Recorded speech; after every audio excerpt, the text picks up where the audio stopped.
Hello and welcome to another episode of Amrit Kal Ki Aur on behalf of Dr. Shama Prasad Mukherjee Research Foundation. Today we have a very esteemed guest and he needs no introduction. His name is Mr. Ankit Shah and he is actually a very well-known face when it comes to India's social media and globally as well when it comes to issues of geopolitics. Most of his predictions on international affairs have often come true.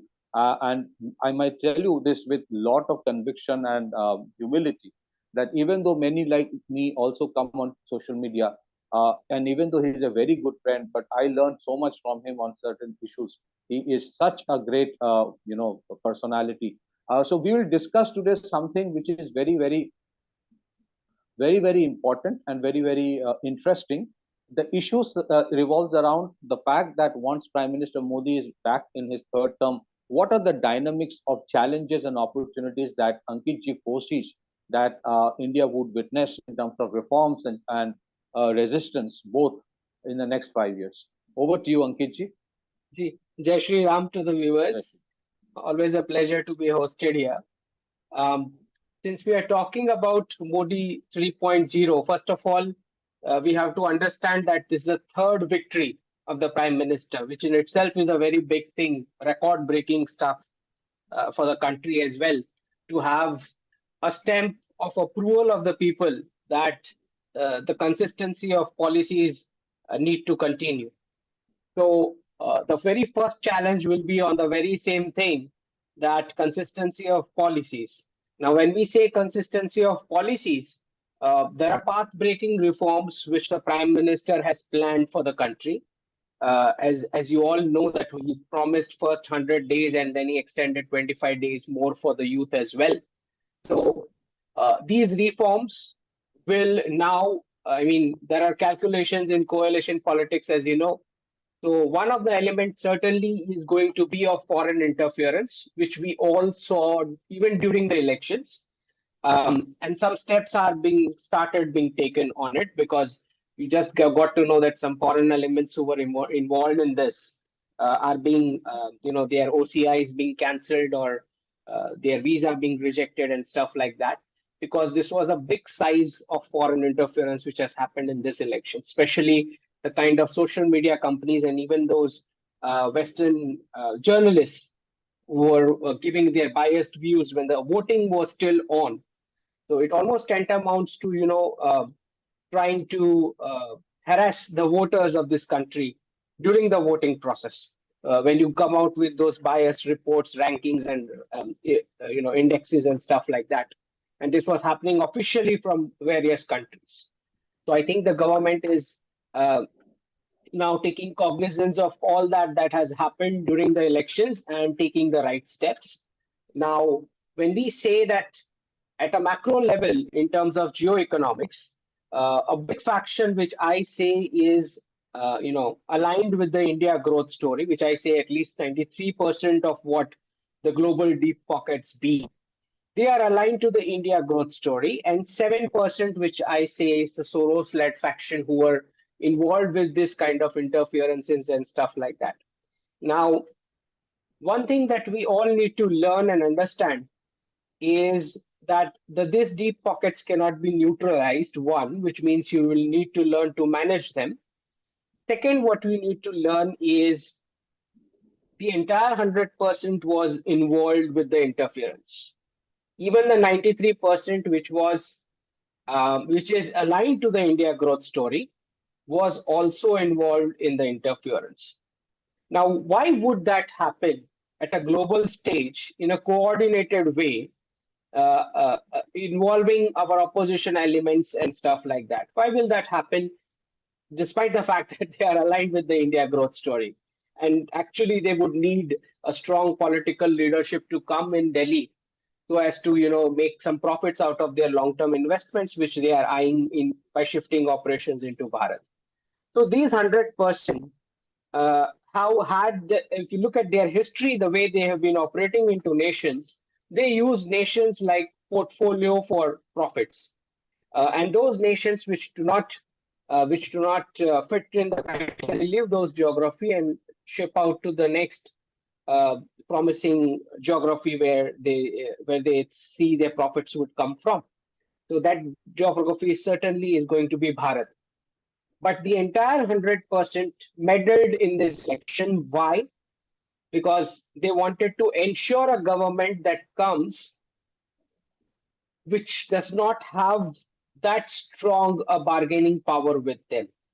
Because understand these deep pockets are those elements who have been calling the shots of decision making in the Western world for over centuries now.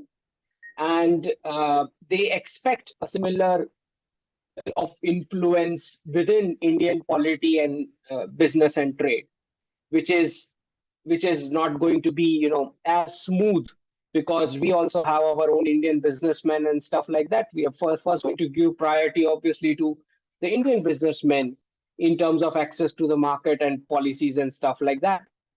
So this is the sole reason why entire 100% of the those powers to be coordinated and attacked this election because they wanted to bring this government, but they didn't want this government to come with a sweeping majority so as to, call all the shots 100%. So they ensured that the damage was so much as to, they now can have a good bargaining power whenever the negotiations happen on various deals.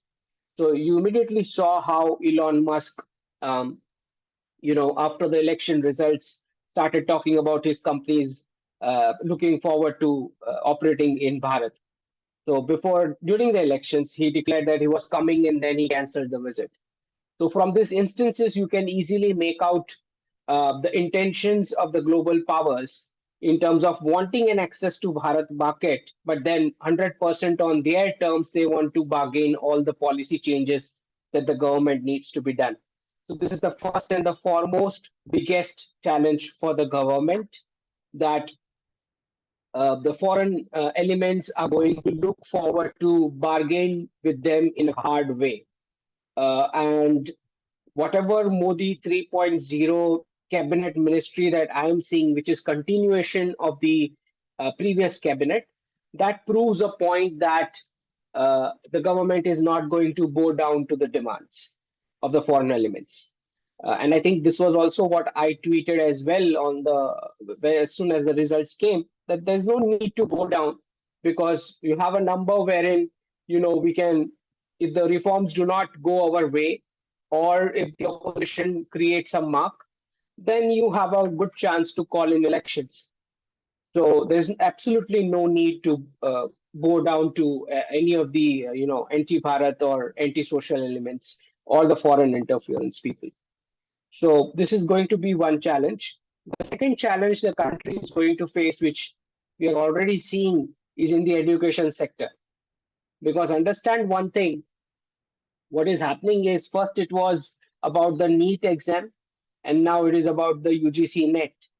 So the government cancelled it, anticipating that the exam papers could have been leaked or chances of leakage. So we got to understand why this is happening. Now there is one faction within the government employees who are not okay with the reforms, who are going to resist the reforms, and they would be hands in glove with damaging the education sector governance, which is right now operating in the country. And then there is again a complete education mafia, which the government needs to tackle because there's a whole cartel which is made out of this education business, which has created a lot of problems in the Indian society. And the government is keen on bringing education related reforms in a way that education mafia could be curbed to some extent.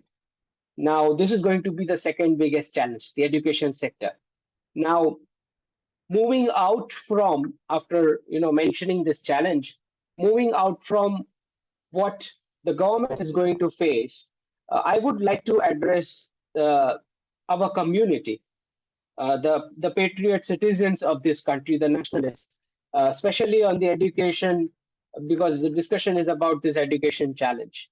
I would like to differ a bit from the general criticism which the most of the right-wing community or the experts or the nationalists keep on telling in public media that it's been 10 years and see no big changes were made in the education content and stuff like that.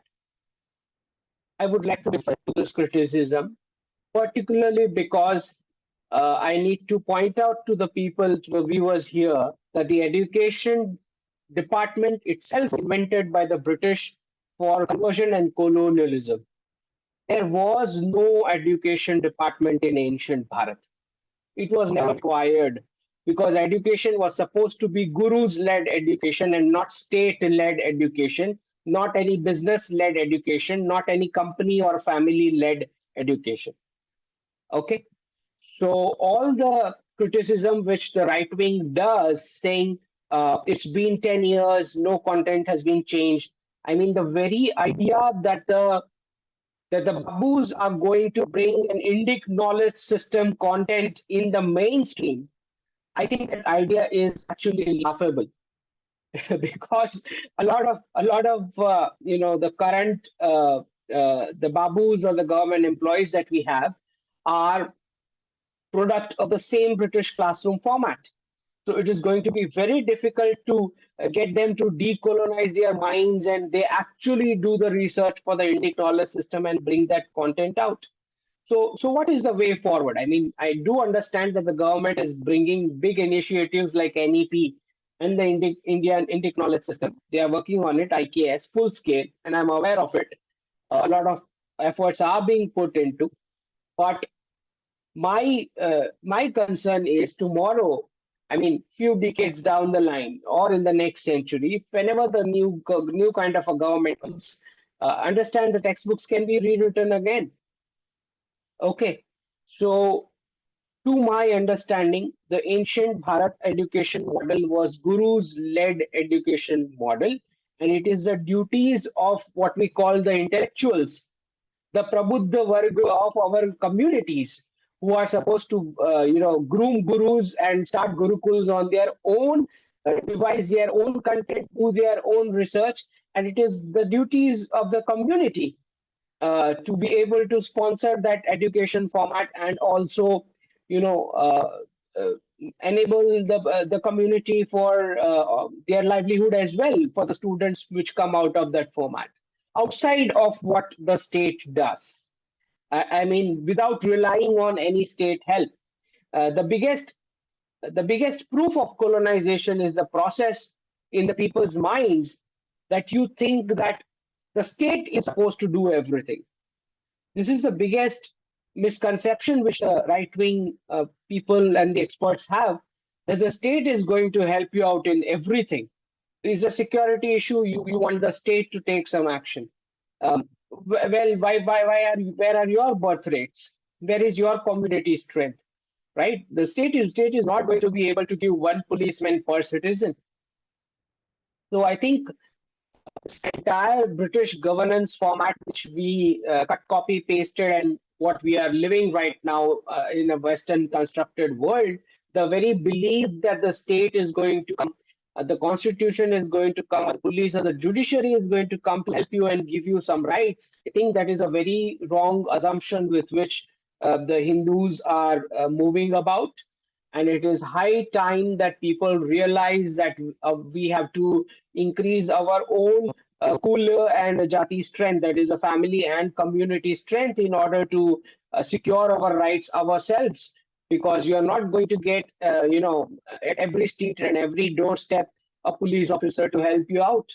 Similarly, with the education format as well, it is a duty of the intelligent chairs of the community to set up gurukuls and operate in a way where they are not dependent on a state or a family or a company. And Right. this is something which I have been consistently be stressing with the Sanatan economics model, that it is the Mandir ecosystem which is supposed to sponsor the guru's lifestyle and the research funding and the education format via the Murti. That is how it Then has to for that happen. for that the temples will have to be released from the clutches of the states, which is again Well, one major reform. Do you? So there are two well, questions I have, if I can ask you. First is, do you sure. see some of these reforms? Given the fact that we have a very determined prime minister, Do you foresee that those reforms would actually go through, and at least attempts will be made? And secondly, my question is, how do you look at the, against a relatively unstable world? Do you still believe that India would be considered to be a relatively much more stable place for investments? And related to So, that, if you may, uh, yeah, you know, how would the de-dollarization process impact? So it's a lot of turmoil going on, external, internal. Against that correct. backdrop, how do you think, number one, some of the key reforms, and number two, um, the global instability would impact? Hmm. So, look, Patigit, looking at the numbers that we have in the government as of now, at the start itself, it looks like because you have Nitish Kumar and Chandrababu Naidu in the coalition as of now, the starting looks comfortable enough with the very fact that BJP has had its way in terms of having the speaker and the main cabinet ministries with them, and with Ajit Doval also back as the NSA. It looks like the government is going strong as of now, which means a lot of 100 or the first 125 days plans which the government wanted to rush in, at least a major chunk of that will go through. Uh, but I can tell you that the sequence with which the reforms would have been planned would have changed. So you're not going to have the same sequence which they might have planned. So that would have changed. Second thing, what I see is at least till the end of 2026, this government should run because the election is a very expensive process. It's not an easy process. The nation carries a huge expenditure for conducting an election. So at least till the end of 2026, I see that at least this much is the minimum which the government should run. Now, big reforms which we were targeting, as you mentioned, release of mandirs. Now a lot of these mandirs have been quasi governed with state laws being imposed on them. Now this requires a constitutional amendment and the numbers for the constitutional amendment we haven't achieved, even with the coalition. So I really doubt if that reform can go through. But irrespective of that, for the education format, I can tell you that a lot of mandirs have surplus funds with them, and they actually do not know that this needs to be deployed in setting up an Gurukul education system. And maybe some of them even know, but they don't want to do it or not doing it. So several of big mandirs do have massive surplus funds, which actually they can deploy, but they are not doing it. So this is something which is a community-led awareness, which has to come with orientation of, lectures like people like me speaking and explaining them that we have to, be less and less reliant on the state, because any state-led reform with a new government coming in is has a potential to change back again stuff. So it is better the more we go into an autopilot mode, because Sanatan has always been in an autopilot mode, irrespective of who was in the polity. So this is the chance when we still have a pro-Hindu government in power. We build that a strong community-based network and systems in a way that we no more would be reliant on the state for a lot of stuff, primary stuff that need to sustain our society for a longer period. So at least that is what we can do as a society. To your second question, about global turmoil. Certainly, de-dollarization is racing with huge speed, as we already see how the elections were preponed in UK because many countries are taking back deliveries of their gold from the UK vaults, and obviously, no government would want its citizens to know this. That this is what is happening to bring a financial reset or the currency reset in the world. So if the Britishers realize that this is what is happening, obviously the government, the Rishi Sunak government, would lose votes on that count. So realizing that, they have preponed the elections. Besides that, what we are hearing is no renewal of the oil for security program with Saudi Arabia. I mean, 50 years deal that they had with the US of selling entire crude oil in US dollars in exchange of security.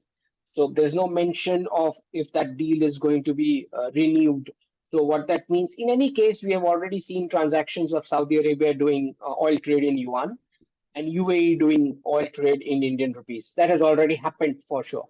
So the deal is, in principle, is already void in that sense. If we see that those particular transactions, so to me, it is going to take more and more speed, which means a lot of global turmoil, a lot of difficult times for the NRIs, as I've been continuously been warning them on all platforms that it's going to be risky uh, to live in the West more and more because a lot of illegals are coming in from all the borders because of the same Abrahamic economics template which I've been explaining. Um, where a hyper debt-based lifestyle need to have future generations to pay those debts off. And since they've deployed women as well in a temporary GDP job model, uh, they have lost the birth rates. So they have opened up the borders for the illegals to come in. Now, these illegals are not coming in to work. Unfortunately, they are coming in for the freebies from the same endless printing machine, which is going to stop. So what that results into is more and more crimes. So we are going to see more and more chaos in the Western world. And what that means is that the only stabilizing factor that we have today in the world is our economy. I mean, our economy will also take a little bit of hit because of this global ups and downs. But at least with the stable government and the mandate that they have got with the coalition, I think we are in much better will be in much better shape than any other countries of the world. So in that sense, it looks all good. But we are also going to take hit. Make no mistake about it. I'm not just talking about the temporary stock market. I'm also talking about some layoffs in the services sector, which will happen because of the dipping purchasing power of the Western currencies. So some of those businesses which are dependent on the Western hands are going to take a hit, and which is why this government actually needed to be in full majority to push through the reforms that they need, to be done. Some of the primary reforms which I do still expect from this government is about that they can clearly implement in terms of education reforms. They can bring in a lot of reforms in the sense they can digitize a lot of education, which can minimize the problem of reservation in admission and stuff like that. If digitization is done, if compulsory attendance kind of provision is removed from this education format, that is another big benefit because all those who want to do homeschooling or directly external exams, they would be able to have a choice. Besides that, we need to give them options of whatever skills and subjects that they want to learn. So these are the kind of reforms which I think they will be easily able to push in.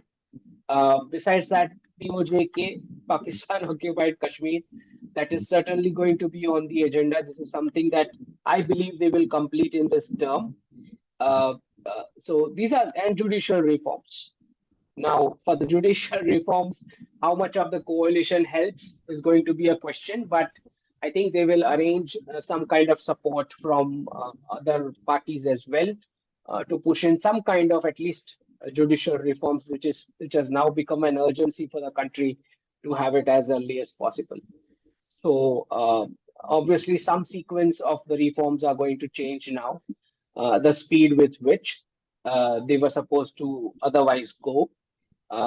In terms of foreign policy, I don't see any big fundamental shift other than the fact that you will have to negotiate in a more smarter way with the foreign elements because a lot of these businessmen would come enter the Indian market with malified intentions, trying to damage the established businessmen which you have in Bharat. They will try to arm twist you in terms of policy changes. You're already seeing some of the embassy guys of the Western nations meeting JDU leaders and whatnot one to one. So they've already figured out who the the weak links are, that can leak the information and stuff like that. Because we've seen 2014 and 19, both the times, the government was, used to be very secretive, very much aligned to the decision, whatever decision that happens at the top. Now that since you have coalition, some of the information certainly would leak to the coalition partners, wherein the foreign elements will try to establish moles or bribe and stuff like that. Some of, as I've been mentioning in some of my talks, some of the babus also will be bribed for information and stuff like that. So the government will have a challenge in terms of, whenever they are looking for some drastic reform, how much secrecy that they would be able to maintain and stuff like that. So they need to be alert on this. So one issue that you mentioned, and it's a very interesting point, that a section of the Babus may not be interested at all in education reform or perhaps other reforms as well, which brings the issue of having bureaucratic reforms before anything else, and that brings to the fore the issue again that every time you send the same Babus to the Harvards for mid career refreshment courses, so then that reminds of Dr. Rajiv Malhotra and Snakes in the Ganga, template that he talked about. So the issue is, yes, along with judicial reforms, I think I'm sure you would agree to that, that bureaucratic reforms to a certain extent is definitely required. You're so very right. At least a section, if not entirely, will not want the reforms. The other important point I want to ask you is that we have seen the foreign interference during the elections. My perception is that the foreign interference is not going to stop. It's going to continue, and it may try to amplify again with the use of social media and everything. And the six templates which I have seen in terms of caste, class, race, religion, region, and institutions being used. So I think this is only going to continue unless we are very strict in terms of either calling out the right, reading out the right act to the tech media, tech giants, that they can't do what they have done, and at the same time going for something called the tech sovereignty, that you develop your own eventually, if not today. So what are your views on this? I believe the foreign interference is only going to continue, and we have to be very careful and not do the same mistake of taking it for granted. So you are correct to the sense that the foreign interference is only going to continue. In fact, it's going to get even worse.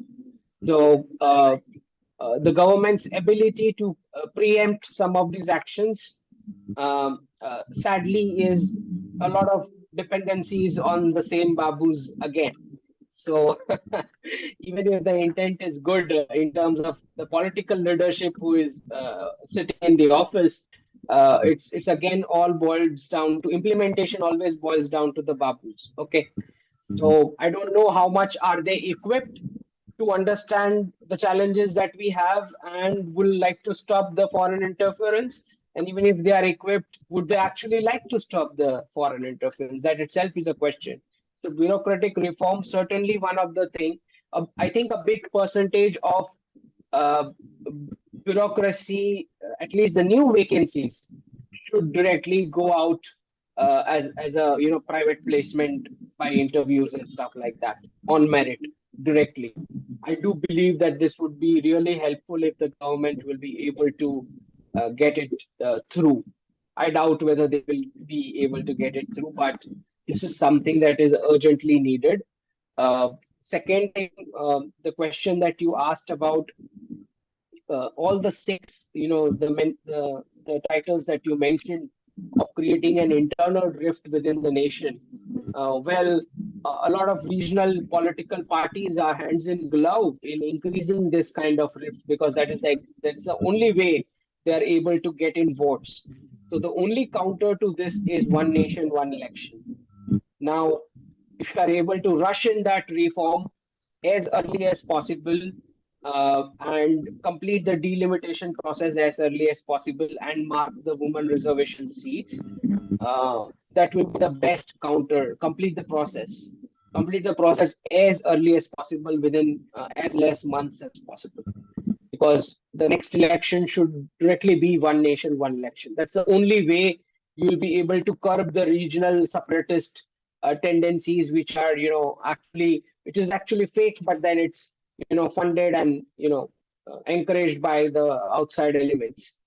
Even today, I mean, when we are seeing those foreign media people reporting about that one or two journalists who have been ousted, they still continue with the same South Asia correspondent. That the very fact of using the title South Asia came with the intent of abusing the identity of the Indian subcontinent. So all those elements who are using that title needs to be strictly put under vigilance, because it is very clearly understood that their activities would be some or in the other way would be damaging the narrative of Bharatiya Upmahadweep. So there are very clear indications and evidences where smart and fast action needs to be taken. Even as you are seeing how the right-wing experts are being targeted individually by the Congress ecosystem. I mean, just today the news has come that the Karnataka police has reached Ajit Bharti's location. So this is just getting too much. I mean, if the government is not going to even save the freedom of speech of the right wing voices, then it's going to get more and more tough going forward. Because as soon as you see the Congress government coming to power, even in a single state, they are all ready with what transfers they need to give, what appointments they need to make, what actions they need to take. On the first day itself, every action comes. So this is something which the government will have to figure out why how much speed these guys have. I mean, they have the names of the people who needs to be replaced from their positions in the government and in from the system. They have complete study done and ready before even coming to power about what transfers need to be made. So I think the government will have to be a pro in curbing these anti-national elements wherever they are in whichever positions. I mean, at least in the Kashmir, we are seeing that terrorist supporters or sympathizers, their list being made and said that they won't get government jobs and stuff like that. But you look at the Congress governments in any state, forget about getting even coming up with some kind of a law that will not get a job. They will transfer immediately and throw out people on the very first day, 100, 200, 1,000 people in one stroke. So that is a kind of speed we need when you have power in your hands. If you want to make drastic changes, because it's a huge country, and if you don't take steps on time, then it just comes back Just again and again. two following questions. Number one, do you think see, all that foreign interference that we have seen, required considerable amount of funding? Do you think eventually de-dollarization may have a hit when it comes to the funding that these elements have on regime change? Not necessarily only for India, but in many other countries, they what they do. Secondly, do you think we need a law to prevent future such interference from foreign elements on Indian elections? Do we have a Hmm. law? I don't think we have a law to prevent foreign interference or foreign intervention. How do you look at it? I mean, I'm just asking you as I Hmm. am curious. So what will happen with de-dollarization is a lot of missionary funding will be cut down. Their capacity to fund those activities would come down. A lot of NGO and this protest finance and terror finance money, which was coming from foreign nations, would be curbed because of de-dollarization. But make no mistake, these global powers already have a lot of funds as well. And since India is a geography where they want to build themselves, they will cert. I mean, we can say that they might not cut down on interfering in, say, 20 small nations. But as far as India is concerned, they will not cut down the budget for interference, because now India is going to be their main base where they're going to shift their operations. So that target, they will, I mean, a little impact will happen, but then not so much as we expect. I mean, other small countries might get benefit of that de-dollarization, non-interference in that sense. But we have to be very, very alert, because this is where they want to build their base of businesses and operations. Okay. So, in terms of law, Certainly, we have the Information Technology Act, and there's one more bill which has come, digital something. But then we are yet to see how impactful that is, because many a times the kind of crimes, the tech-related crimes which happen, the criminals are way far ahead compared to the government babus in terms of anticipating whether whether it can go through those provisions and still do the crime and still come out without getting convicted. So they are very sharp, this kind of people who do those crimes. Plus, they have already an ecosystem which would fight their cases. Well established big lawyers, uh, they have funding as well to pay them. So the government has to be very much prepared. I mean, just laws will not work. Just laws cannot work, because laws can only work uh, after some complaint comes. Even after a complaint comes, these guys have a complete backup system of fighting cases against the government. Just like you are seeing Arundhati Rai, whatever, that lady, that case was of 2010 something, and the action is coming as of now. There is a question of where it's too much time lapse, right, for that case to even take a further steps ahead. So that will be again going to be one of the points when these arguments will come in the court of law. That too much time has already lapsed for that crime or whatever that she has done. Those hateful speeches and stuff like that. So the government has to be very pro if they want to. They will have to set up a complete separate setup for information specific, the fake information and this news which are coming up. In fact, in the election itself, you saw how deep fake videos and pics of the ministers, of the prime minister, were circulated among the people who have no clue about what this all is, and they actually got affected and they voted in that way. So, the kind of penetration these guys have because of these foreign tools is at a very big level. So, you're right that the ultimate goal is going to be you need to have your own systems. You cannot be operating on foreign systems and then continuously complaining, wasting your energy in continuously, defending yourself against their moves. I think you have to go offensive at times, just like one day you banned TikTok. Okay. Now, so many Indians were there on TikTok, but you took that decision at the right moment. Similarly, there will come a day when you will actually have to take that strong decision. And if you don't take that decision, they'll keep on continuously interfering in our country. They're not going to stop it. I'm telling you. They on one side they will shake hands, they will do deals with you, they will give jobs and stuff like that. On the other hand, they'll continue with the anti-national propaganda that they do and interference in your country. So don't be under any illusion that since now that they have investment here, or you both have a very good bonhomie in terms of operating with each other, the government and these companies, that they are not going to meddle in your country. Don't be under that illusion. So ultimately, the long-term goal should be your own platforms, or you deplatform them, or at least you need to have some Indian businessmen with a big stake in those companies, so that at least you have someone to pinpoint the responsibility. Otherwise, every time they are sitting outside, you catch the India staff, and then they will deploy the entire machinery for the legal struggle. They'll employ new people. The old people will be put on, facing those cases. The thing will still continue.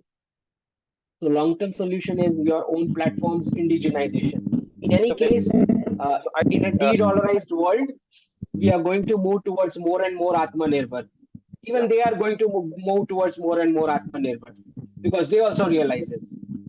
So I think eventually, I look at it this way, that when it comes to fighting a conventional war, we are very well prepared. When it comes to fighting terrorism, we are reasonably well prepared. But one area where we have to do a lot of work, I think I rather it's still a work in progress, is to deal with sabotage, mob violence, anarchy, and at the same time the disinformation warfare. what I think can be done, and I think being a chartered accountant, you can take this up later on. That just as we have our mechanism for foreign direct investment, that we ask organizations to set up a subsidiary in India and then dilute a certain percentage of stake to certain Indian counterparts. Similarly, for this tech giants that we have, you have to ask them to set up an Indian subsidiary and dilute at least 26 to 40% stake to certain Indians. I think that is the shortest route possible, because even if you talk about tech sovereignty, habits will not change so fast. You cannot do overnight. So I think this is something that you can take up, because you have a lot of influence in this area. You eventually have to have changes in your rules of company affairs, that you must set up a subsidiary in India and dilute a certain percentage of stake. You cannot operate through American servers, sitting over there, and everything is as per US law. That cannot happen. So I think this is where we have to Simply, do a no, simply you be a Bharatiya company or some Bharatiya businessman has a stake in it. Otherwise, you don't have access. Simple. That and has to be the way. I think there's a limitation to how much we can leverage out of the fact that the CEO of some of these tech giants are of Indian origin. It doesn't make much difference beyond a point, No. because their allegiance is entirely towards the other side, not this side. It's just money Yes. that talks. Otherwise, they'll be True. kicked out. And True. secondly, I is that yes, economic reforms. I think apart from certain major structural reforms, many of the other pending reforms will continue. There's no denial that the determination of the Prime Minister is very strong. And I strongly believe military modernization or issues related to production linked incentive to create a manufacturing hub and developing a resilient supply chain. I think those are not issues. You are absolutely right when you mention that they will create jobs here as well, and at the same time they'll stab you in the back. That is the issue. So I think it's easier to deal with an adversary whom you know as an adversary, rather than the Mhm. one who is literally part of you culturally and do something else. So it's a very difficult time, but it's aapda mein afsar, that is what Modi ji has always talked about. And difficult times, he were brought in major reforms during the COVID time, and nobody expected India to emerge as the fifth largest economy when almost many had written India off. So I think out of the difficult situation that the world today is in, and the fact that we do have a coalition government, though I think it's still better than the coalitions in the past, I still believe that I'm sure they have plans in mind to ensure that they do things in the way so that reforms continue and the elements are kept at bay. He has talked about some earthquakes in the next 6 months, so we have to wait and watch what comes in. Certain ideas Well, we will wait for well, that the information. earthquake is the earthquake is very clearly what I understand is the Augusta Westland details have arrived, and those must be very strong details to put the family in. This is what I understand. So I think what I feel bad about one thing is that the culture of political courtesy that the Prime Minister, in spite of all odds, have tried to show in the last 10 years has not been rightly reciprocated. Uh, Mhm. and today, I think it is becoming a no holds barred, issue. What I feel Mhm. also very sad is that uh, some targeting by the opposition is happening of people, innocent people, which should not happen. You know, YouTubers are the weakest link. Many of them might be influential, but not everyone. Targeting Hmm. them is hitting below the belt. True. Um, I think it has become the Indian polity has come to a point where the opposition is not able to digest that they need to stay out. I mean, the people want them out of power, and the desperation of that has caused them to take such steps which is way below the standard, which is why I think the government also needs to take cognizance of all the pending cases which are going on of the opposition leaders, and at least put up evidences in the court of law so that fast action can be taken by the judiciary against the culprits.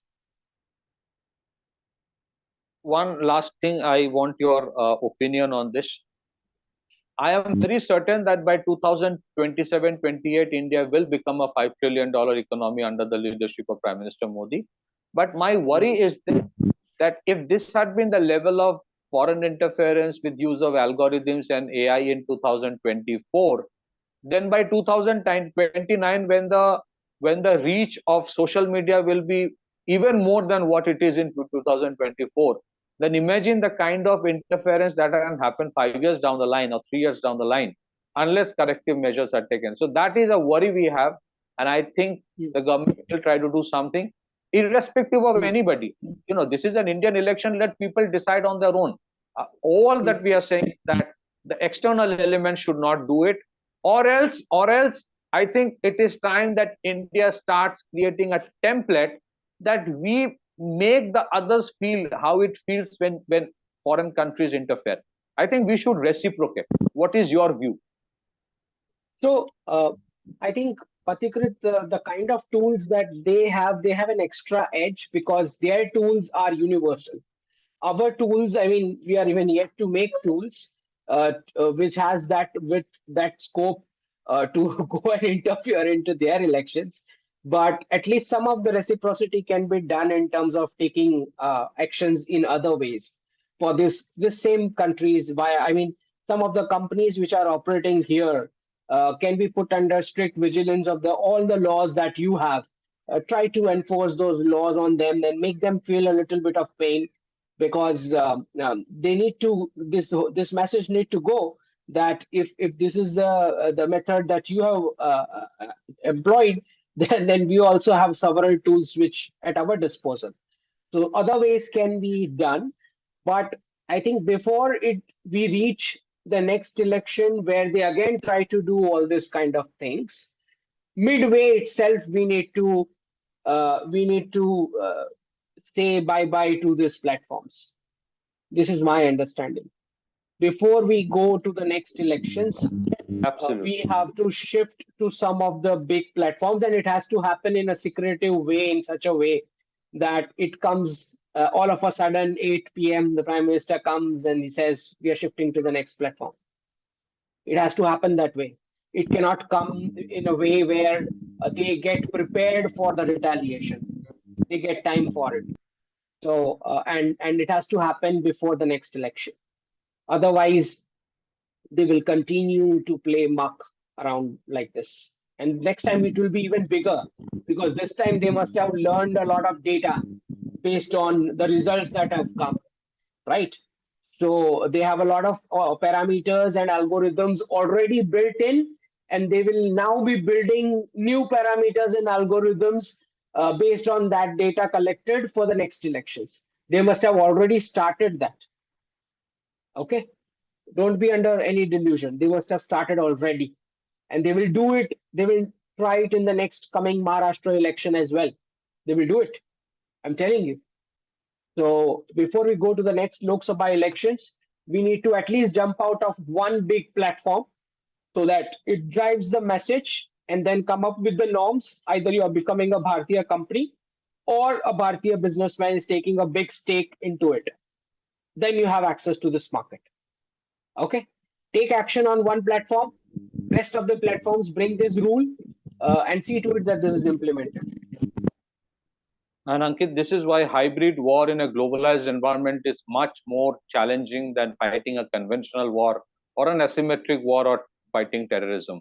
On that note, thank you so much for your time, and it's always an enlightening moment to speak to you. And I strongly would request you that the issue of having subsidiary companies rather than asking, allowing companies to operate from abroad is something from your end you should try to take Sure. it up, because this is one way we can have some kind of regulations. I think we are not asking for everything to be censored, banned, but regulations are important. What is happening today, I think the tech giants are saying, almost operating in an area where they are the judge, jury, and arbiter. You cannot be like that. They have to operate under regulations. And I think the opposition parties also must realize that, maybe, say 20 years down the line, 30 years down the line, they may be in power someday and they might face the same thing. So, country comes first. So I think regulation is something which everyone should agree to, and it should benefit everyone. because let there be elections, let people decide, who they want to choose. Manipulations that happen from abroad is something that cannot be accepted. Otherwise, there's no, I mean, what's the concept of sovereignty then? So that's what I believe. Thank you, Ankit, and we look forward to have your physical presence sometime in Delhi, and we will have another show with you. Thank you so much for your time. Jai Jai Hind. Hind.